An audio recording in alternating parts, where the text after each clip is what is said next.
Smart Impact, partenaire d'entrepreneurs pour la planète. L'association crée des binômes sur le principe du mentorat pour accélérer la transformation environnementale de notre économie. Je vous présente tout de suite mes invités. Franck Boucher, bonjour. Bonjour. Bienvenue, vice-président de Valgo, et vous accompagnez dans son projet Marc Dib, bonjour. Bonjour Thomas. Bienvenue à vous aussi, vous êtes le fondateur de Néolithique. Allez, une présentation rapide de vos entreprises respectives pour commencer.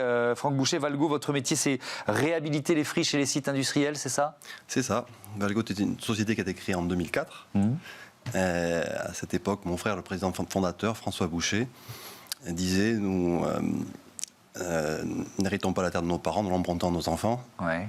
Et aujourd'hui, Valgo est médecin de la terre et travaille sur la réhabilitation des friches, la transformation des déchets. Ouais. Vous employez l'expression de valgorisation ou de valgoriser un site. Ça passe par quoi, valgoriser un site ? Valgoriser un site, ça veut dire trouver toutes les méthodes et les méthodes les plus innovantes possibles pour le valoriser. C'est-à-dire passer d'un site qui est pollué ou d'un déchet qui n'a pas de seconde vie pour lui donner une nouvelle vie. Donc d'abord on analyse le risque, on analyse les polluants, on analyse tout ce qu'il faut savoir et comprendre pour concevoir et mettre en œuvre des solutions de changement. Démolir, désamianter, dépolluer le site et transformer son usage vers quelque chose qui est plus valorisant. Ouais. Marc Dib, présentez-nous Néolithique, vous l'avez créé il y a 2 ans. Avec quelle idée ? Avec l'idée de créer un nouveau matériau de construction et à la fois aussi de valoriser des matières premières qui ne le sont pas ou peu.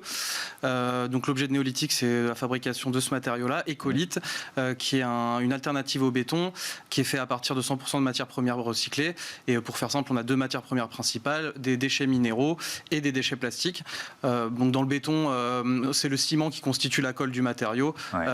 Dans Écolite, c'est le plastique qui vient faire le liant. Et donc on obtient un matériau de construction qui est performant et vertueux. Ouais. Pourquoi cette référence à l'ère néolithique ? L'ère néolithique, c'est une époque de la préhistoire assez intéressante où l'homme a commencé à traiter les matériaux différemment, à utiliser des matières premières un peu différentes et à les peaufiner et les raffiner. Ouais. Et je pense que c'est ce dont on a besoin aujourd'hui. On a sur certains aspects une approche assez archaïque. On creuse des grands trous et on sort des matières premières. On est dans une émission qui s'appelle Be Smart. Je pense qu'il y a de manière plus smart de faire que de transformer des ressources en déchets. Votre binôme Entrepreneur pour la planète, il a été créé il y a une petite année. Alors vous jouez quel rôle, Franck Boucher ? Le mentorat. Le mentorat. Déjà, moi, je coach mes 2 enfants qui sont entrepreneurs. Oui. Et j'aime les jeunes.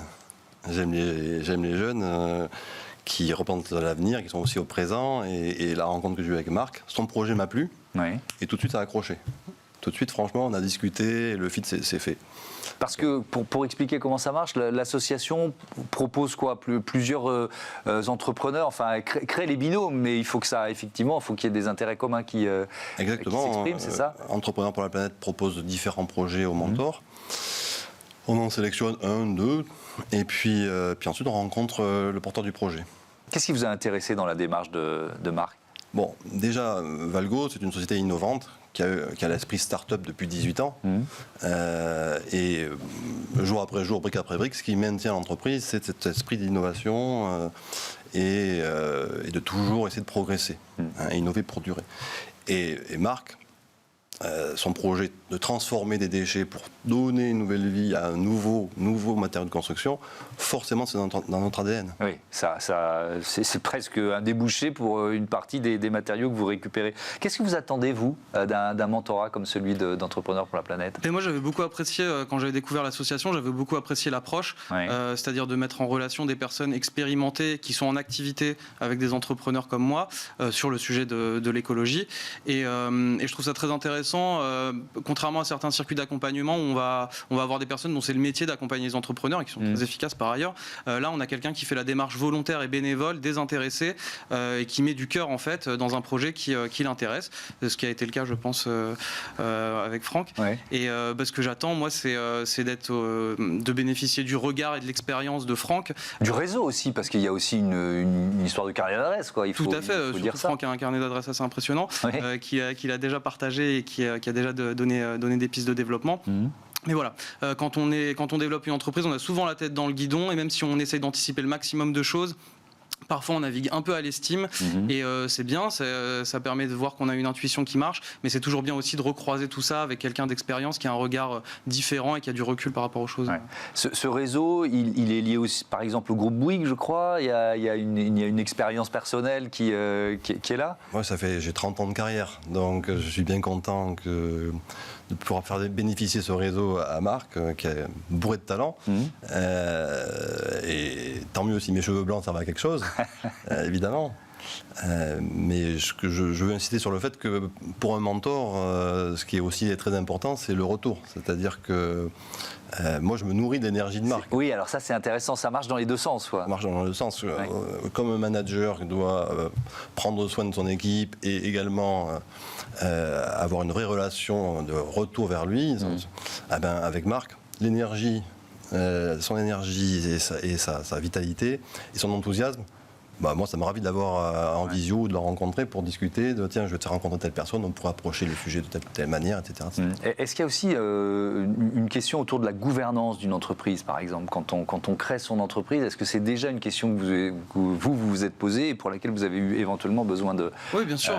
du mentorat? Quand on crée une entreprise, l'important c'est aussi de bien s'entourer et donc de réfléchir aux compétences qu'on va intégrer, qui vont venir compléter les nôtres, même si j'estime être un peu un touche-à-tout et comprendre pas mal de choses. Quand on crée son entreprise, il y a un côté Shiva. On n'a pas le choix, on n'a pas le choix. Mais c'est important il faut pas être prétentieux, il faut pas penser qu'on maîtrise tout. Il faut savoir s'entourer. Et donc c'est vrai qu'avec Franck, on a beaucoup discuté des compétences qui me manquaient ou qui seraient intéressantes d'intégrer dans Néolithique. Et puis dont d'ailleurs lui fait partie aussi d'une certaine manière. Votre objectif commun et l'objectif d'Entrepreneurs pour la planète, c'est de contribuer à la transformation de notre économie. Pourquoi le mentorat, ça peut être un levier intéressant pour vous, Franck Boucher? Quand on mentore une société, d'abord c'est une façon de rester branché, rester dans le coup. Ça c'est toujours bien. Et également, c'est une façon de s'ouvrir. Quand j'ouvre mon carnet d'adresse sur un nouveau projet, c'est que j'y crois. Et c'est que j'entrevois éventuellement de nouveaux leviers parce que ce produit-là, aujourd'hui, j'y crois. Et je pense qu'il a aussi d'autres niveaux d'innovation pour le futur. Voilà. Donc ce qui est important quand même, c'est que les jeunes qui croient dans le futur, les jeunes qui ont un projet pour le futur, il faut les aider. Parce que je suis de la génération de nos futurs. Mais vous avez compris, c'est pas mon credo. Évidemment. Ecolite, vous en avez dit un mot, mais en quoi il est moins consommateur, beaucoup moins consommateur d'eau, beaucoup moins consommateur d'énergie? Comment vous le fabriquez en quelque sorte? Déjà, tout d'abord, on va utiliser que de la matière première recyclée, donc on ne touche pas à la ressource vierge. Dans le béton, on a beaucoup de sable, de gravier, beaucoup d'eau, vous l'avez dit, de l'eau qui s'évapore, ça on oublie souvent. En France en plus, c'est de l'eau potable. Dans Ecolite, on n'a que de la matière première recyclée, du minéral, du déchet plastique. On n'utilise aucune goutte d'eau puisque le liant est un liant polymère, c'est pas un liant hydraulique. Donc du coup, on va réduire d'autant l'empreinte carbone du produit et on a besoin de pas mal d'énergie quand même, mais on n'a pas besoin d'autant d'énergie que ce qui serait consommé, par exemple, pour la fabrication du ciment. Donc on a un produit qui est vertueux, qui permet d'enfermer, ça c'était très important dans l'idée, c'était d'enfermer aussi les déchets dans des produits à très longue durée de vie, pas de refaire, comme c'est souvent le cas dans le recyclage du plastique, des objets à très courte durée de vie, donc qui vont de nouveau avoir 86% de chances de finir dans la nature ou dans la mauvaise poubelle. Et à la fin, on a un produit très technique aussi. Et alors, évidemment, on a bien compris que ça matchait parce que vous êtes dans des business et dans des activités qui peuvent se rapprocher ou qui se rapprochent.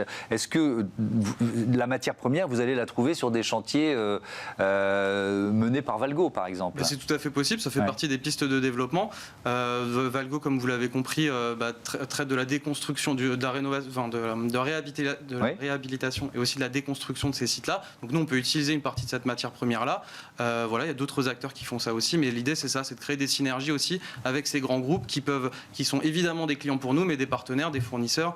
On rentre dans un écosystème, on s'intègre dans cet écosystème-là. Est-ce que vous vous êtes dit, tiens, je vais matcher pour Entrepreneurs pour la planète avec Néolithique et Marc Dib, parce que c'était aussi potentiellement un débouché pour les matériaux que vous retraitez? C'était certainement pas la première raison, mais... La première raison, c'est l'envie de faire. Ça, on a bien compris. Voilà, ça, c'est la première raison fondamentale, c'est le qui, plus que le quoi.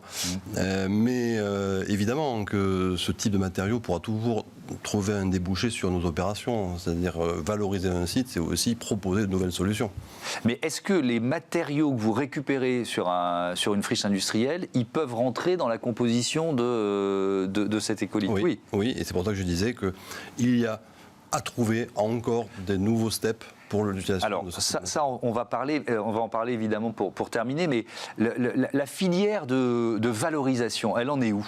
Parce que ça m'intéresse aussi. C'est-à-dire que quand vous créez avec votre frère cette entreprise, peut-être que c'est balbutiant et aujourd'hui, il y a un débouché pour tous les matériaux que vous récupérez ou pas encore? Comment ça se passe?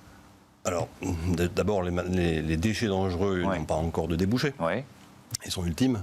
Mais on a inventé la complétude de ces filières. Il y a de plus en plus de filières qui existent, il y a de plus en plus de start-up qui, justement, investissent dans la transformation du déchet. C'est l'air du temps, c'est un sujet sur lequel Valgo a déjà travaillé depuis sa création. Et donc nous, on s'est spécialisé dans certaines typologies de déchets. Donc on n'a pas tous les déchets. Mais oui, c'est aujourd'hui les débouchés de demain, c'est de trouver des filières pour tout type de déchets, de déconstruction. Il y a quand même aujourd'hui une grande proportion de déchets valorisés. Alors j'ai une double question, il nous reste un peu plus d'une minute, il va falloir aller vite. D'abord sur les débouchés effectivement jusqu'où l'écolithe pourrait être utilisé, et puis est-ce que vous travaillez déjà sur d'autres matériaux sur le même principe ? Bien sûr. En fait, l'intérêt de ce processus de fabrication, c'est qu'il est assez flexible. Oui. Donc, on va pouvoir intégrer pas mal de matières premières différentes et de qualité pas toujours idéale pour les recycleurs traditionnels. C'était vraiment l'ambition. Dans le recyclage, si vous voulez, on a toujours ce côté, on cherche la matière la plus pure possible et c'est très contraignant. Alors que finalement, quand on parle de déchets, on parle de matières qui sont impures, qui sont parfois mélangées, qui sont... Voilà. Et donc l'idée pour nous, c'était vraiment de pouvoir d'avoir un processus de fabrication qui nous permette justement de voir loin et d'élargir l'horizon du recyclage, de proposer de nouveaux débouchés à toutes les entreprises comme Valgo ou comme les industriels du plastique aussi, et d'autres encore qui sont face à des déchets ultimes et qui n'ont pas de débouchés. Merci beaucoup, merci à tous les deux et à bientôt sur Bismart. On passe à notre rubrique consacrée aux startups et notamment celles qui sont en partenariat avec l'association H-Up. On fait la promotion des trophées H-Up dans notre émission. C'est tout de suite.